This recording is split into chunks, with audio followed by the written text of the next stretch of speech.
Barangkali barangkali untuk memulai bagian ini saya minta bantu seseorang untuk bisa membacakan bagian ayat ini. Oke, saya baca ya Bu. Matius pasal 13. Ya, Perumpamaan tentang silakan. lalang di antara gandum. Yesus membentangkan suatu perumpamaan lain lagi kepada mereka. Katanya, kerajaan surga itu seumpamanya orang yang menaburkan benih yang baik di ladangnya. Tetapi pada waktu semua orang tidur, datanglah musuhnya menaburkan benih lalang di antara gandum itu lalu pergi. Ketika gandum itu tumbuh dan mulai berbulir, maka jugalah lalang itu. Maka datanglah hamba-hamba Tuhan ladang itu kepadanya dan berkata, Tuhan, bukankah benih baik yang Tuhan taburkan di ladang Tuhan? Dari manakah lalang itu? Jawab Tuhan itu, seorang musuh yang melakukannya. Lalu berkatalah hamba itu kepadanya, jadi maukah Tuhan supaya kami pergi mencabut lalang itu? Tetapi ia berkata, jangan, sebab mungkin gandum itu ikut tercabut pada waktu kamu mencabut lalang itu. Biarkanlah keduanya tumbuh bersama sampai waktu menuai. Pada waktu itu aku akan berkata kepada para penuai, kumpulkanlah dahulu lalang itu dan ikanlah berbekas-bekas untuk dibakar. Kemudian kumpulkanlah gandum itu ke dalam lumbungku. Ya, itu teks yang kita bicarakan pada malam hari ini, Bapak Ibu. Sebagai pengantar aja, saya akan men-sharekan bahwa Matius 13 ayat 24 sampai 30 ini merupakan eh, narasi perumpamaan yang juga mengikuti kebiasaan perikop-perikop pendahulunya, di mana perumpamaan ini menggambarkan kehidupan orang Palestina saat itu. Jadi di zaman itu ada orang-orang yang seringkali menaburkan lalang di ladang gandum milik orang lain. Ya, orang yang melakukan ini tentu bukan orang yang baik dan tidak berniat baik. Biasanya adalah orang yang memiliki sakit hati atau rasa benci terhadap sesamanya, sehingga mengambil posisi sebagai musuh. Jadi, ini latar belakang daripada uh, perumpamaan ini yang dikisahkan di situ seorang penabur ilalang itu. Nah, ilalang yang disebutkan di dalam bagian teks ini merupakan tumbuhan gulma. Dalam bahasa Latinnya zizania dan lebih spesifiknya Darnel lolium temulentum. Kulma yang dimaksud pada tahap awal pertumbuhannya menyerupai gandum. Jadi mirip-mirip sekali dengan gandum dia dan bijinya juga beracun. Akar gulma yang dimaksudkan di dalam bagian teks ini biasanya lebih kuat daripada akar dari gandum, sehingga pemindahan salah satu sering mengakibatkan pencabutan terhadap yang lain. Nah, di dalam bagian teks ini, Yesus memakai perumpamaan ini untuk menjelaskan tentang kerajaan sorga atau Basileia ton eranon, seperti apakah kerajaan sorga yang digambarkan di dalam bagian ini dan seperti apakah topik yang menjadi pesannya. Nah, itu yang kita bicarakan di dalam PA hari ini. Jadi, gambaran tentang perumpamaan ilalang di antara gandum ini menggambarkan tentang kerajaan sorga. Nah, bagaimana itu kerajaan sorga?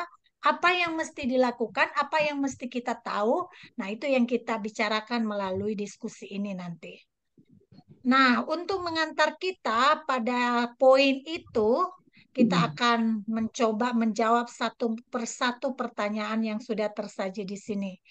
Di ayatnya yang ke-25, menurut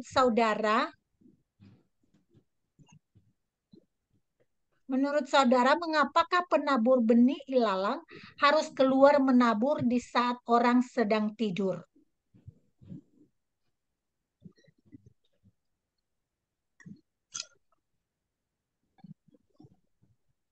Ya supaya nggak ketangkap basah, Bu.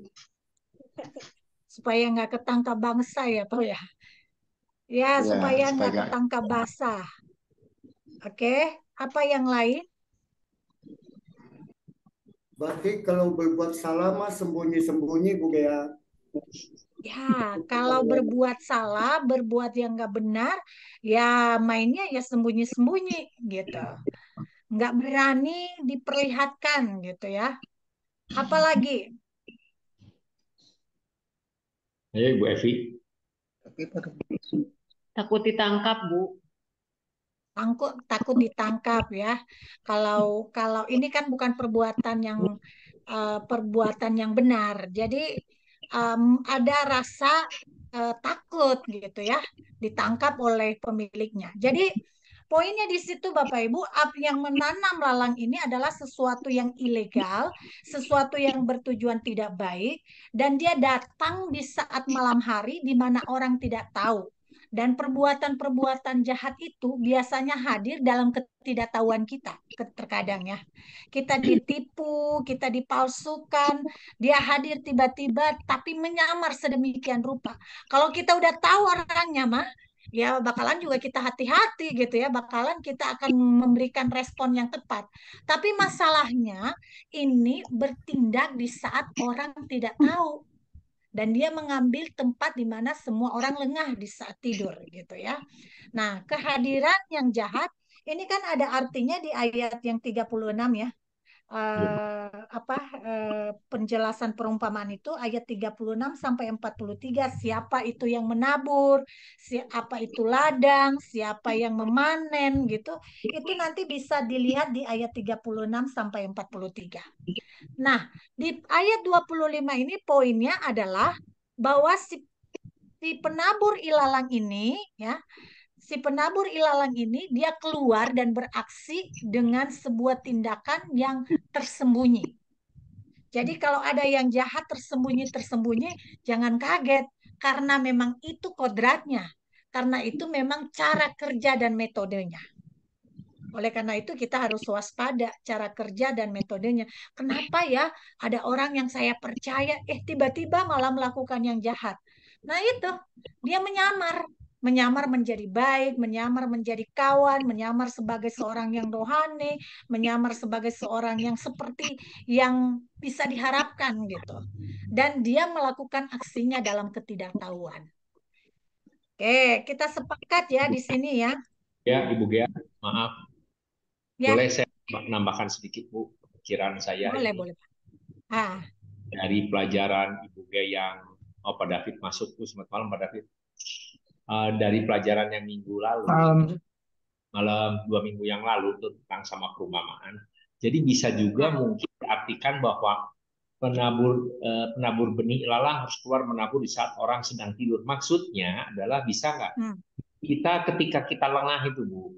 Jadi iblis masuk tuh hati kita itu dengan bisikan yang tidak sesuai dengan firman Tuhan, yang berlawanan gitu. Terlena. Jadi kitanya lagi lengah gitu.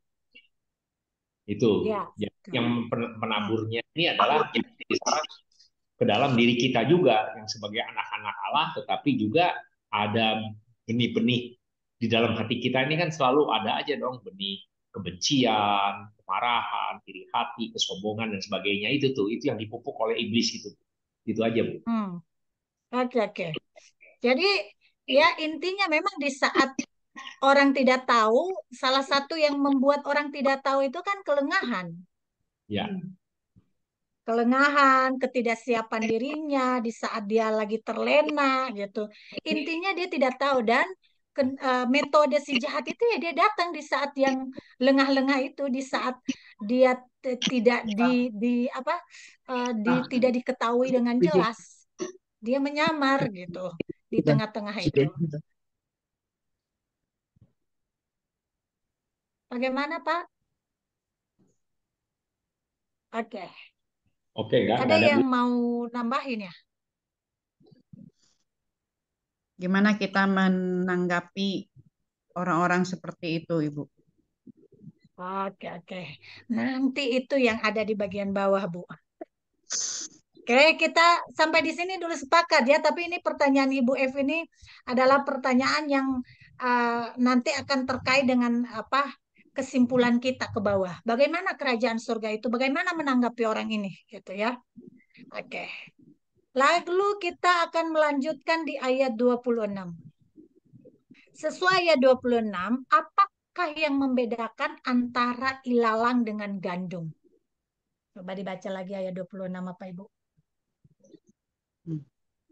Beracun tadi. Bijinya Racunnya ya. Akarnya Oke. Ada kuat yang dan lebih dalam. kenapa Bu? Gandum. Akarnya lebih kuat dan lebih dalam tadi dibilang. Ya. Oke, intinya menurut Bu Widya adalah racunnya, dia memberi dampaknya ya. Ada yang lain kalau dilihat dari ayat 26 itu. Manfaatnya Dari bertolak. buahnya ya, Bu. Bu Evi, silakan. Manfaatnya bertolak belakang. Gandum membawa keselamatan, ilalang membawa kebinasaan. Manfaatnya bertolak belakang.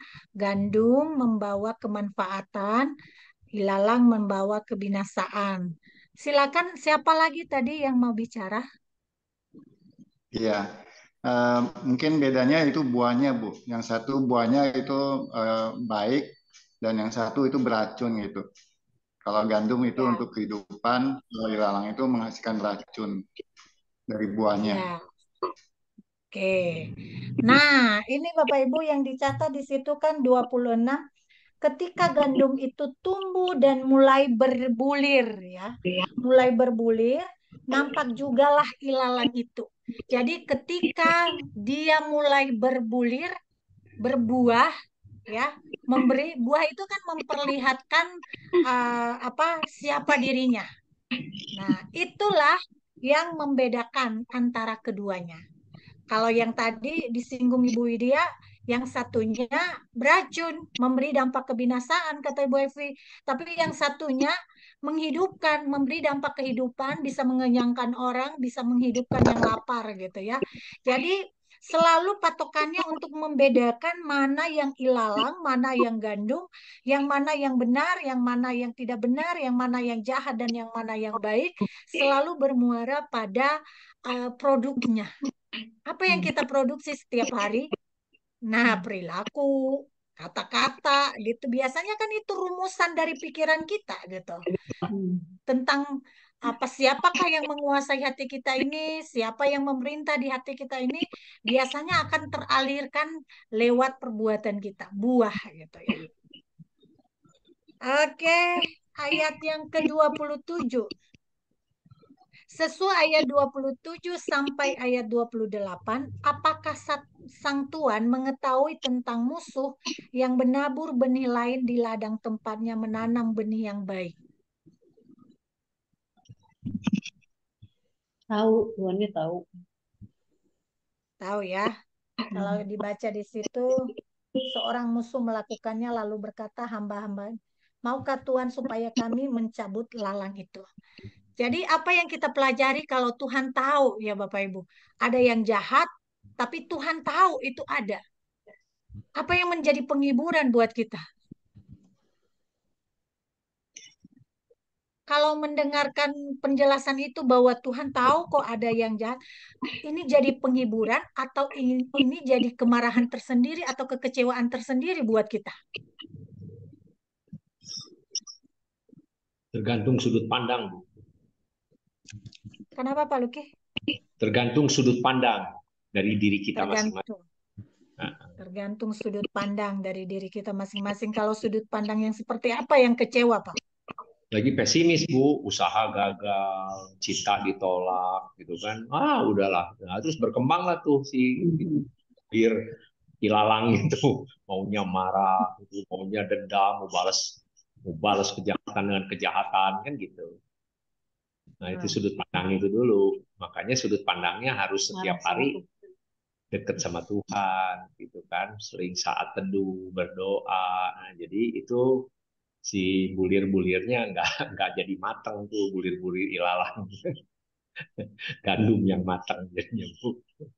Biar lagi susah, kita tahu ada pengharapan. Gitu. Kalau lagi ini bisa jadi penghiburan, gimana tuh, Pak?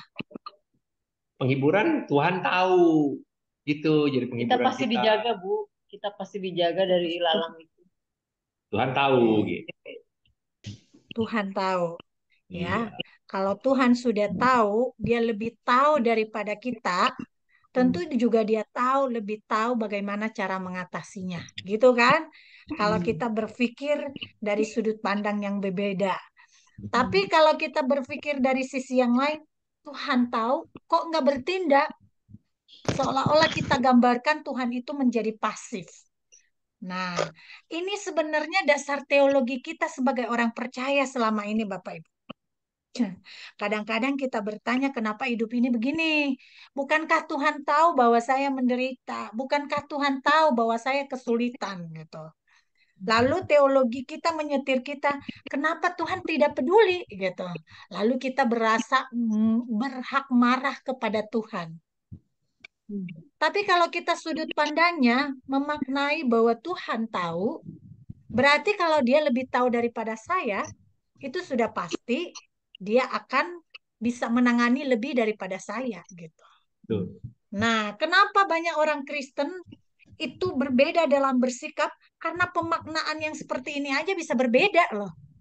Setiap orang, saya nggak tahu setiap kita yang hadir dalam ruangan virtual ini, kita memaknai ketika Tuhan tahu pergumulan kita, apakah kita menjadi alasan untuk marah atau alasan untuk menguatkan diri gitu. Nah, sebagian lain memilih itu menjadi alasan untuk marah-marah. Sebagian lain memilih untuk alasan untuk berharap. Berharap dan merasakan bahwa ada perlindung di lain diri kita sendiri. Nah, untuk bagian ayat ini ada yang mau ditambahkan atau enggak, Bapak Ibu? Yang untuk pertanyaan ini?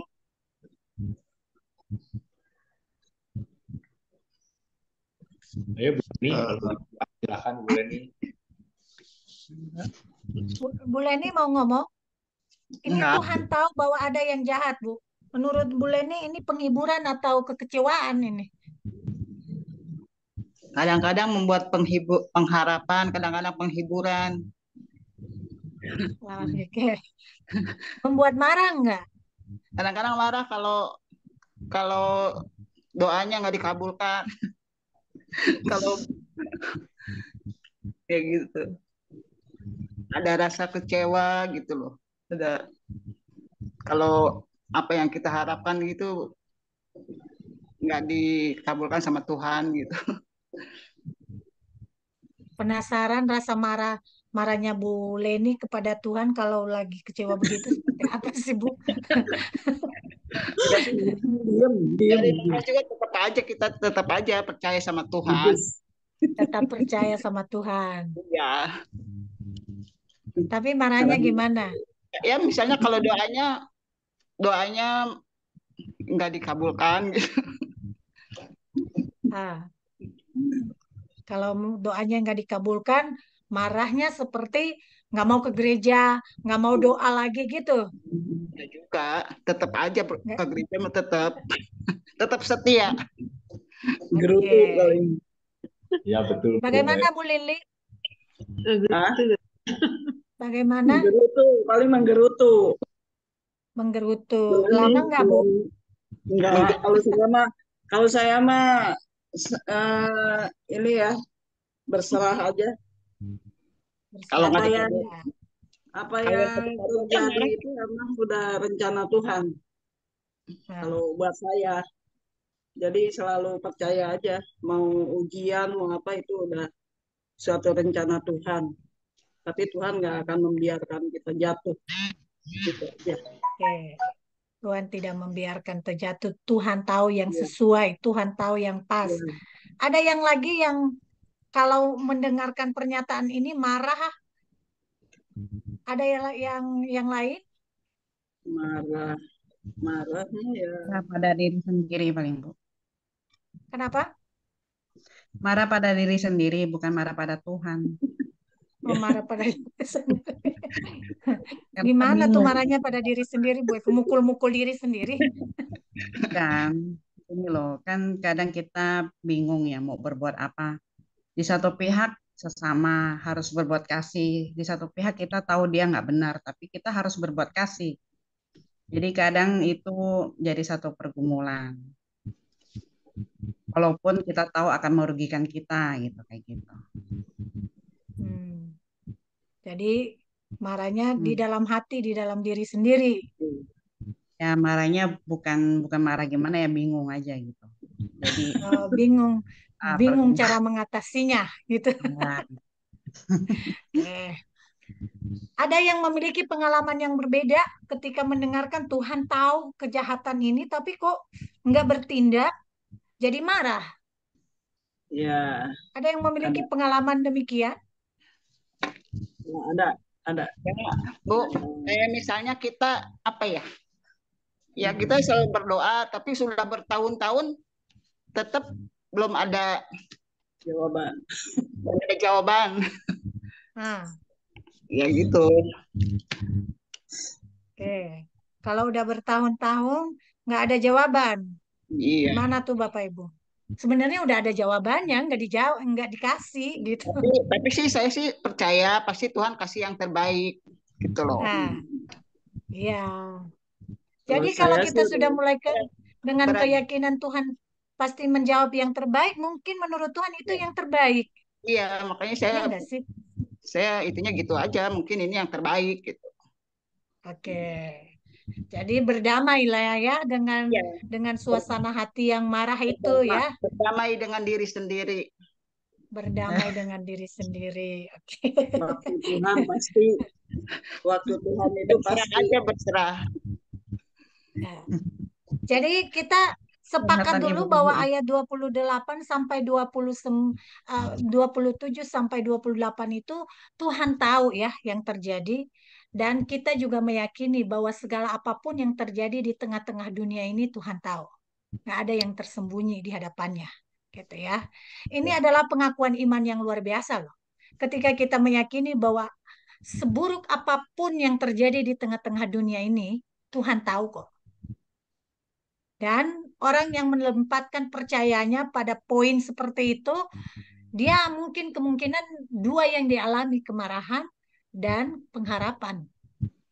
Nah, orang yang sudah mendengar nanti perumpamaan ini tentu kita harapkan untuk berpengharapan, bukan justru berkemarahan gitu.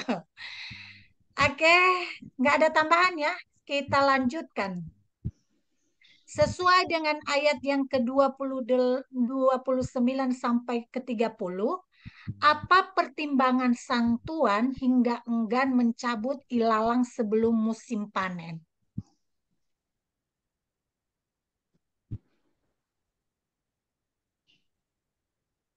Ya, silakan Bu. Gandumnya ikut tercabut dan mati. Ini kan Oke, silakan Bu Evi. Gandumnya ikut tercabut dan dikhawatirkan malah rusak. Dan dikhawatirkan malah rusak. Kalau Bu Widya apa Bu? Justru Bu mau tanya ini. Ini kalau di kata-kata ini kan gandum itu ikut tercabut pada waktu kamu mencabut ilalang. Nah, kalau dibandingkan dengan kehidupan kita ya, kalau kita ibarat gandum, ada ilalang, ini mau dicabut, maksudnya kan ada barangkali orang jahat atau kejahatan, kenapa kitanya ikut tercabut ini? Tuh. Kenapa justru kita ikut tercabut? Kalau dipahami dari yang tadi, itu akarnya kan lebih dalam dan lebih meluas. Akar yang ilalang. Jadi ketika dicabut, ikut itu tanamannya gitu ya. Nah, permasalahannya dalam aplikasinya barangkali dalam menerapkannya. Harusnya kalau dia tercabut, kita kan harusnya terbebaskan ya Bu ya, logikanya. Betul. Nah, ini yang menarik, Bapak. Ya, silakan Bu. Ya, maksudnya kalau dalam aplikasinya tuh seharusnya kan dicabut ilalangnya, kitanya hidup dong ya. Ini kok malah ikutan tercabut, kenapa ya? Walaupun si akarnya ilalang lebih kuat, kalau di dalam tumbuh-tumbuhan sih mungkin kita masuk akal, tapi kalau dalam kehidupan kita gitu, kenapa kita jadi ikut tercabut? Ya. Karena kita berteman nama ilalang, Bu. Oh, Bagaimana Pak David? Karena kita teman ilalang itu. Benar. lah tapi kalau Iya. dibiarin kita tambah ini Nah. dong. Kalau dibiarkan nanti kita tambah rusak dong, Pak. Nah, Ya, begitu itu yang dicabut pertanyaan ilalang, Bu Evi tadi. Kenapa Pak David? begitu dicabut kan kita ikut ke bawah, Bu. Ikut mati, belum berbuah. Ikut ke bawah. Nah, kalau Pak Luki sekarang di bawah setan, saya juga bisa ke bawah, Bu. Kan saya mainnya sama Pak Luki.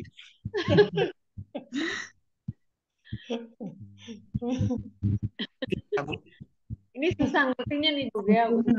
Kalau dicabut. Oke. Kalau Ya, menurut saya yang menurut Nah, waktunya kan menurut Bu Evi bagaimana ini? yang saya Harusnya itu logikanya kalau dicabut itu, kalau memang dari tumbuhannya sih ikut kecabut, gitu.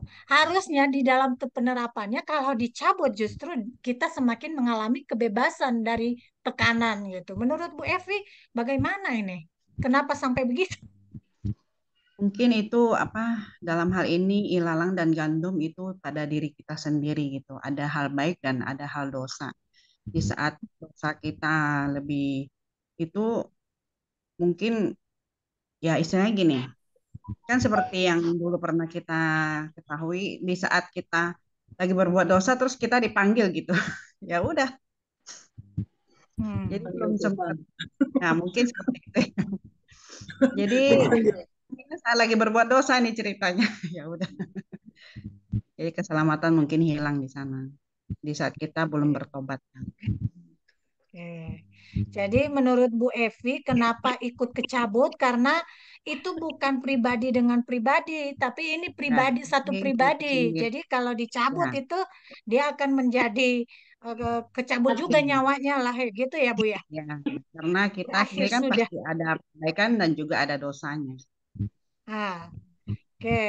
Ada lain yang berpendapat kenapa ya yang lain kecabut tuh? Ini kepikiran saya. Apa karena gini, kalau ilalang itu kan umpamanya seperti cobaan atau godaan atau apapun di sekeliling kita itu kalau selalu ada, kita jadi waspada ya. Kita jadi waspada untuk selalu berusaha kan menerapkan yang baik. Kalau segala godaan itu nggak ada, mungkin kita kebablasan kali ya. Iya, kebablasan kita. Bisa jadi seperti itu juga.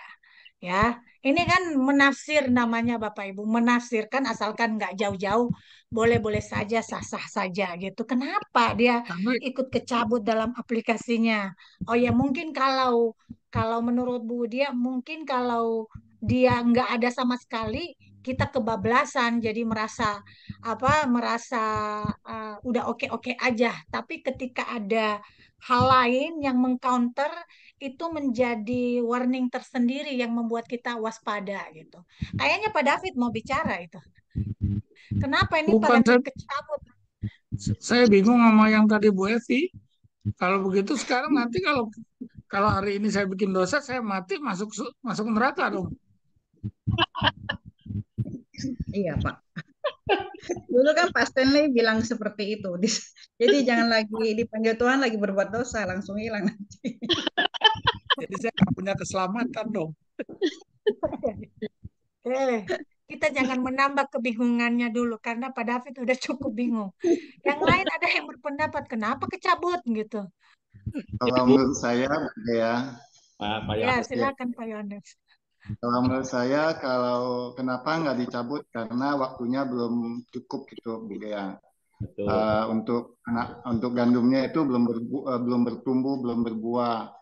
Jadi waktunya Tuhan masih menunggu gandum itu berbuah gitu, menghasilkan buah. Kalau sebelum waktunya dicabut, maka Tuhan itu maksudnya nggak akan mendapatkan hasil gitu. Tuannya nggak akan mendapatkan hasil. Semuanya mati gitu kalau waktunya dicabut gitu. Oke. Karena mungkin Terima di kasih, akhir zaman nggak, Bu? Mungkin dibicaranya soal akhir zaman kali, Bu ya. Iya, betul. Eskatologi itu nih nanti yang ditambahin sama Pak En di minggu depan. Bu, Ya, terima kasih, Pak Yohanes.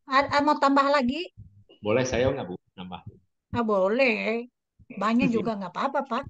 Ya, jadi tadi yang Pak Yohanes jelaskan itu betul. Menurut saya sih sangat betul. Karena baru bergulir, belum berbuah. Nah, sekarang aplikasinya itu kan bisa juga di dalam hati kita ini kan selalu ada baik dan buruk karena kita kan tidak sempurna manusia berdosa. Yang tadi kata Ibu Evi itu sedang berbuat dosa mati, jadi dicabut ya terus jadi mati. Maksud saya itu begini, kita belum berbuah sebetulnya, gitu. Nah, jadi ada perpecahan dalam diri kita antara baik dan buruk nih, masih dalam pertumbuhan rohani. Nah, jadi dibiarkan sampai kita mau tunduk kepada Dia, nanti bergulir. Itu kalau ditafsirkan itu ada di dalam hati kita. Benihnya, benih ilalang itu ditanamkan di hati kita oleh iblis. Karena kita pasti ada suara-suara jelek lah di hati kita. Nah, kalau di dalam lingkungan, balikannya nih, kenapa lingkungan kita kan ada orang yang jahat, ya, di gereja ada yang suka sentimen sama kita, padahal kita tidak berbuat salah. Nah, itu sama. Kita itu suruh berbuah sampai pengganggu-pengganggu itu sudah tidak lagi mengganggu kita. Karena ujungnya kan lu mati gitu. Gitu. Akar lu mah, kalau gua enggak gitu kan. Jadi ada dua. Oke, terima kasih. Oke, terima kasih Pak Luki. Dari Bu Leni, kenapa ini keguncang, Bu? Padahal sebenarnya ini satu cara untuk membebaskan. Nggak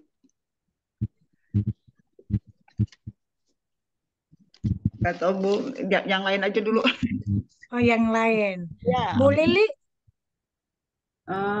Karena Tuhan membiarkan ilalang itu tumbuh bersama-sama dengan gandum supaya bisa membedakan nanti dipisahkan ilalang dan gandum. Nah, yang ilalang nanti dibakar, yang gandum nanti dimasukkan ke lumbung. Jadi ya.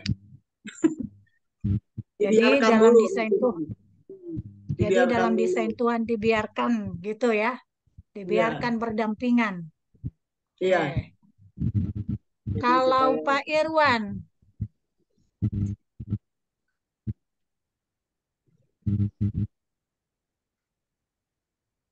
Ada kok Acai? Belum, Bu. Belum. Parian lagi telepon-teleponan Bapak Ibu. Jadi gini Bapak Ibu, berkaitan dengan yang tadi Pak Luki sama Pak Yohanes katakan bahwa ini berkaitan dengan akhir zaman. Yang pertama belum waktunya. Kenapa? Kalau dilakukan sebelum waktunya, penghakiman itu, pengerusakan itu bukan sesuatu yang mengenakan loh. Gitu ya. Sesuatu yang bisa mengguncang. Betul kan?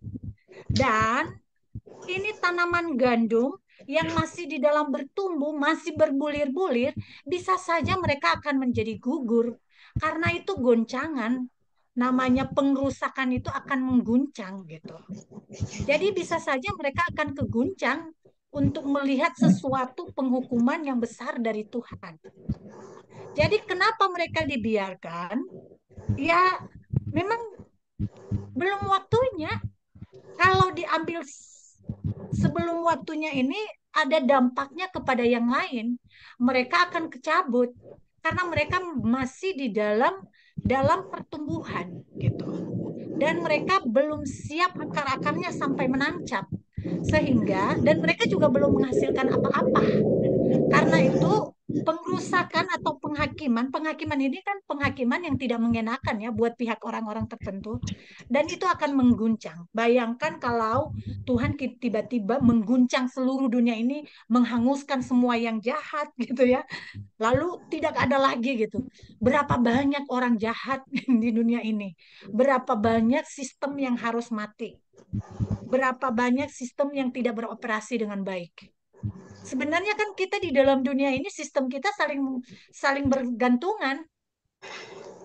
Dari yang jahat itu pun juga bisa bermuara nanti kebaikan, ditanamlah padi, di jampe-jampe lah itu semua, tapi orang bisa menikmatinya, nggak ada yang tahu bahwa itu sudah dimantra-mantra dan segala macam, udah disesembahkan atau enggak gitu. Orang nggak tahu, makan beras aja. Kalau itu dihabiskan semuanya, berarti kan semua sistem yang saling bergantung itu akan mengguncang dunia. Semua sistem akan terhenti.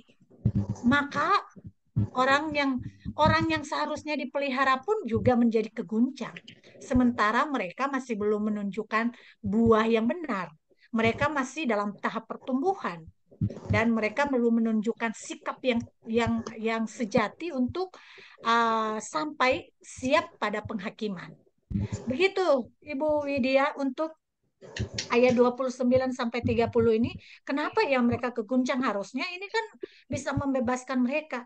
Kisah penghakiman dan pengerusakan terhadap kejahatan itu bukanlah kisah yang menggembirakan, tapi kisah yang kelabu, kisah yang peristiwa yang bisa mengguncang siapapun. Sementara sistem yang terbangun di dalam dunia ini adalah sistem yang saling terhubung dan saling bergantung. Ketika semuanya itu runtuh, maka ada keruntuhan kehidupan. Dan keruntuhan kehidupan itu bisa berpengaruh di dalam pemahaman iman seseorang yang masih bertumbuh di dalam iman. Begitu kira-kira. Nah, kita lanjutkan ya. Melalui perumpamaan ini, apa pesan yang bisa dipetik tentang kerajaan surga?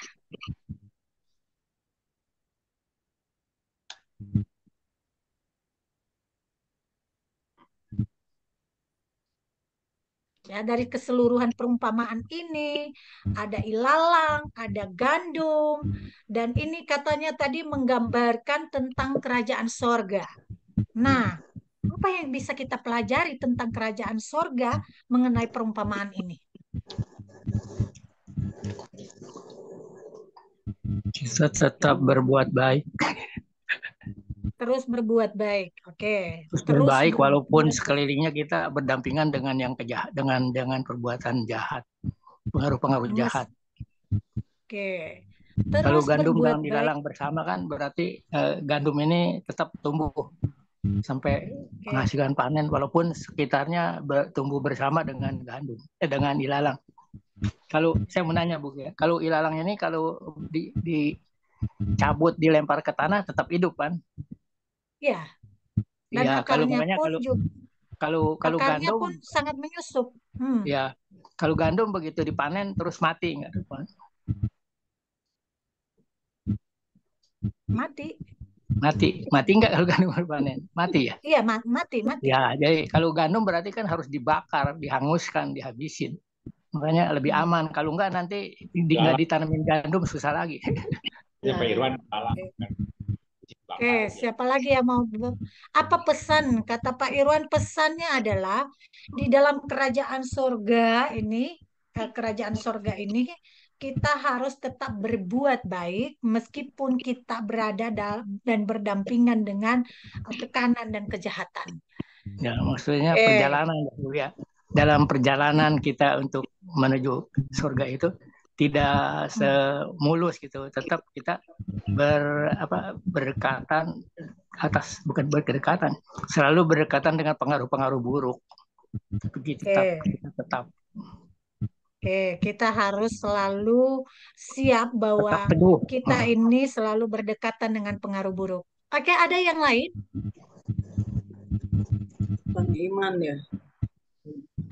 Soal iman gimana Bu Lili? Iman kita harus tetap teguh gitu, sampai pada hari penghakiman. Iman kita harus tetap teguh sampai pada penghakiman. Caranya gimana? Tekanan besar, kejahatan besar. Ya tidak boleh tergoda oleh ini. Pokoknya tetap teguh ya sama iman kita, tidak boleh terguncang. Oke, tidak boleh tergoda. Jadi untuk tetap berada di dalam wilayah kerajaan Allah sebagai orang yang nantinya akan bercahaya, dijanji di situ kan. Tetap teguh menurut Ibu Bu Lili. Yang lain? Harus lebih sering ikut PA ya Bu ya. Iya, harus lebih ikut PA. Berarti berakar gitu ya. Harus berakar dalam kebenaran. Oke. Bu, saya Ya, silakan Bu Leni. ya kita harus tetap menaburkan kebaikan. Dimanapun kita berada harus menunjukkan kebaikan terus. Kita harus dijagalah gitu. Baik.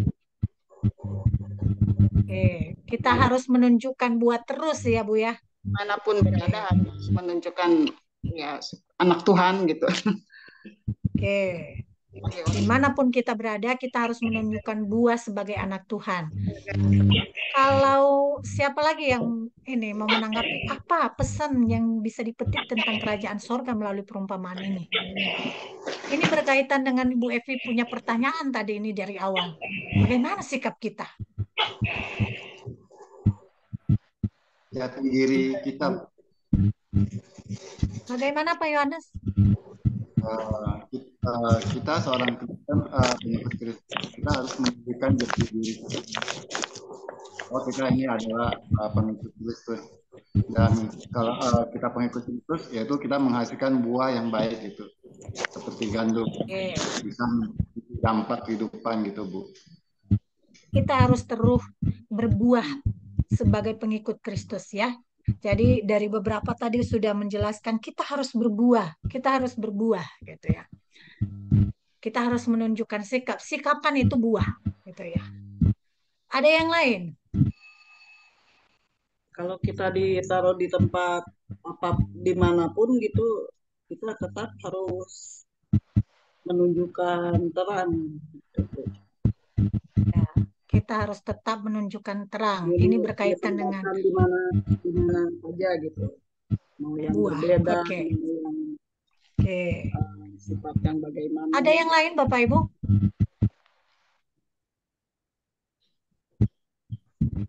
Menurut saya sebenarnya, ya silakan Bu Evi. Ya. Kerajaan surga itu bukanlah hal yang gampang. Jadi dalam perjalanan hidup harus bisa membentengi diri dari pengaruh-pengaruh buruk di sekitar kita. Jadi kita membentengi diri kita ya tentu saja dengan beriman kepada Tuhan. Jadi supaya kita tuh sanggup untuk bertahan hidup, tetap menjadi gandum dan tidak mati sampai saatnya panen. Oke, harus bertumbuh sampai memberi buah. Oke ya. Ini meluas, tadi cuman berbuah, sekarang kita harus bertumbuh gitu. Pak David mau nanggapi? Masuk dulu Bu, lagi flu. Ya nggak tahu ya, sekarang lagi musim flu. Bapak Ibu, ini gandum tidak pernah ngusilin si ilalang.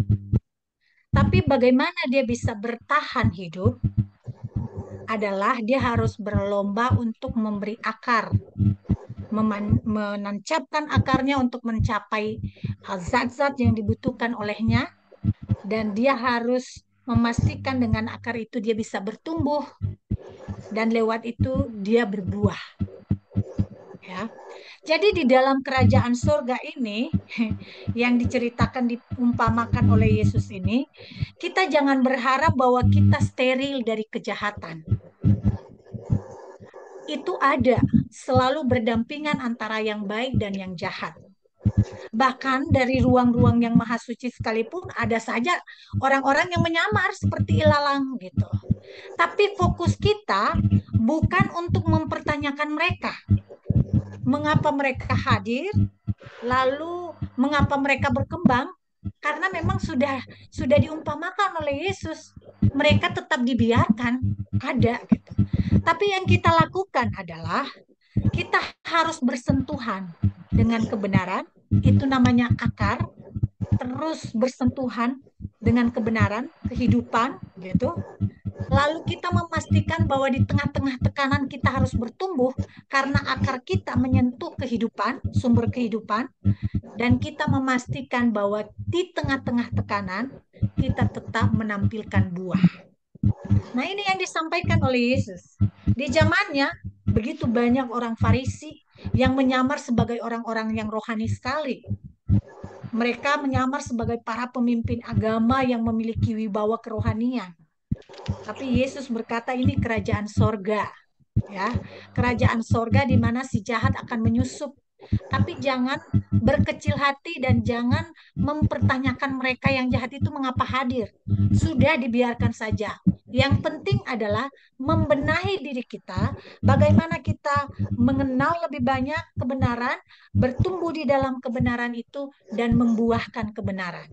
Sampai pada akhirnya Tuhan memanggil. Nah, itu kerajaan surga yang dikatakan oleh, yang diumpamakan oleh Tuhan Yesus dalam perumpamaan ini. Sebelumnya kita belajar tentang bagaimana kerajaan surga itu bisa diruntuhkan oleh diri kita sendiri.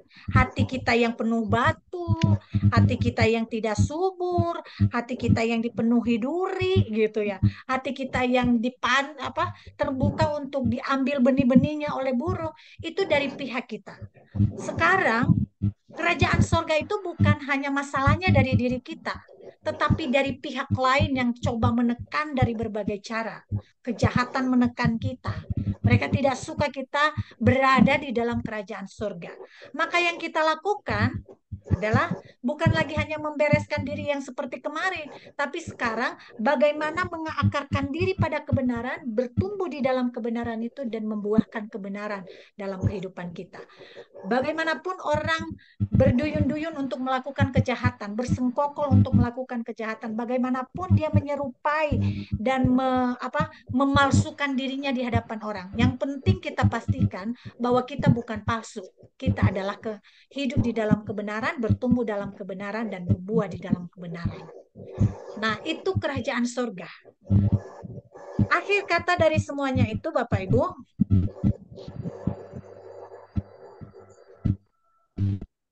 jika kita benih baik atau bagian dari kerajaan surga, apa yang perlu dilakukan di tengah tekanan kejahatan dan permusuhan yang terjadi di dunia? Itu yang saya bilang tadi. Ya, kita yang penting bertumbuh aja dalam kebenaran. Berakar dalam kebenaran, bertumbuh dalam kebenaran, dan berbuah kebenaran. Dan kita nggak bakalan bisa berakar kebenaran kalau kita nggak pernah mengetahui dan mau belajar atas kebenaran itu. Kebenaran itu kan firman. Kalau kita udah ogah-ogahan dengan firman Tuhan, ogah-ogahan dengan persekutuan hidup kita dengan Tuhan, bagaimana kita bisa membuahkan kebenaran? Yang kita isi semua kemarahan, kedengkian, semua yang masuk melalui panca indera kita menguasai hati kita.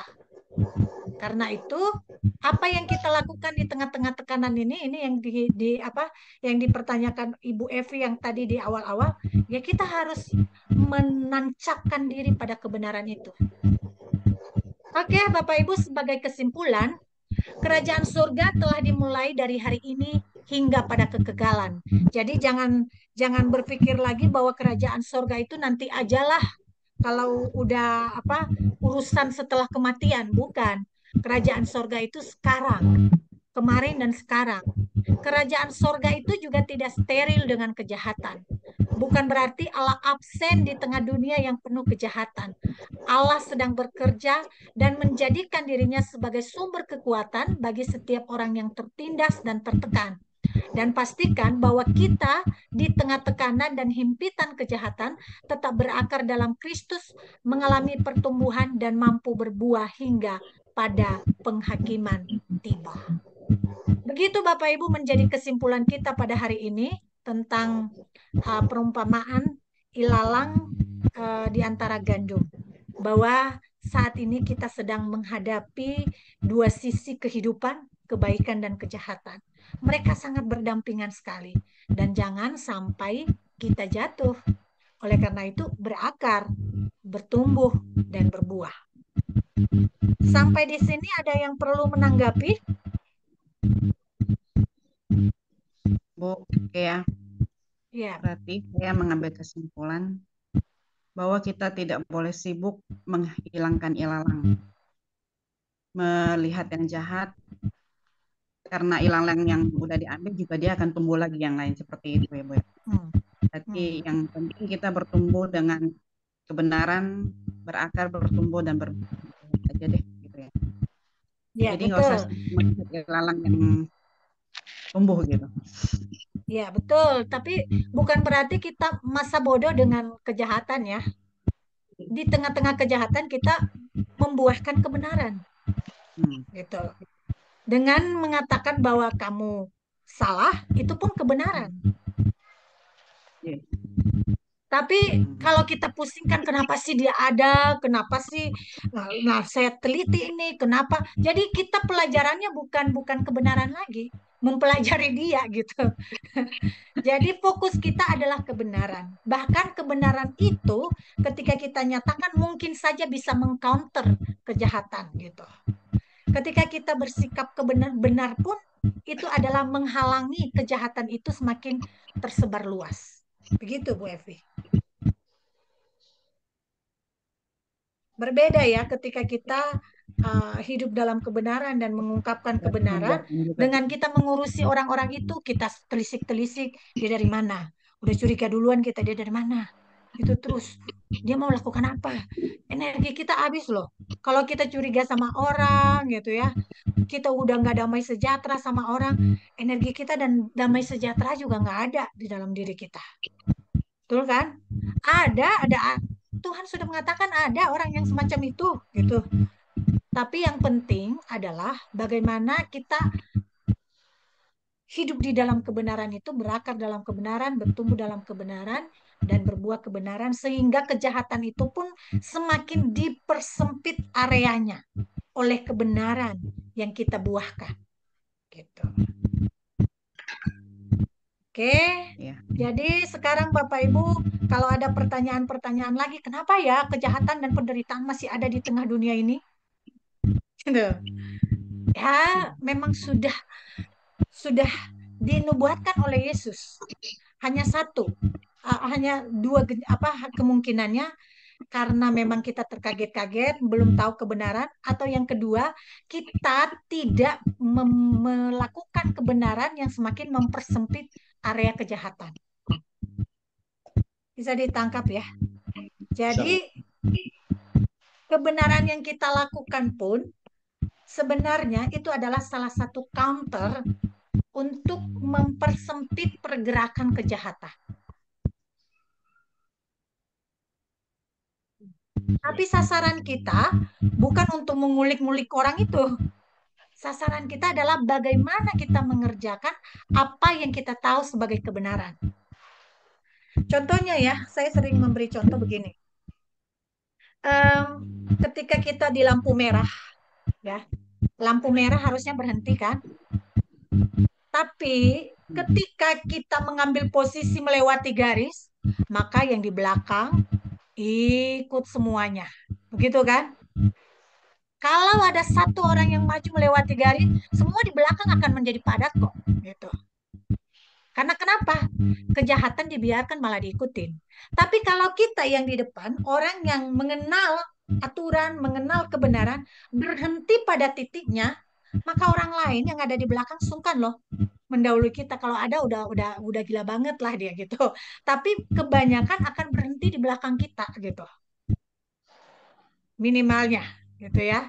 Nah, itu karena kita tahu kebenaran, mengerjakan kebenaran dan membuahkan kebenaran, maka orang lain pun di counter, dipersempit areanya untuk melakukan kejahatan. Begitu kira-kira Bu Evi contohnya. Masih ada pertanyaan kah? Wajahnya masih menyimpan pertanyaan besar kayaknya. Masih mikir. Mikir apa gimana Bu Lili? Ya kayak saya aja dulu kayak kesaksian ya. Dulu di sini kita hidup rukun gitu ya di lingkungan rukun. Begitu ada satu orang yang membawa yang mabok agama lah gitu, itu mempengaruhi teman-teman yang lain. dan berubah sikapnya sama kita gitu. Yang tadinya rukun jadi menjauh gitu. Tapi kita percaya sama Tuhan.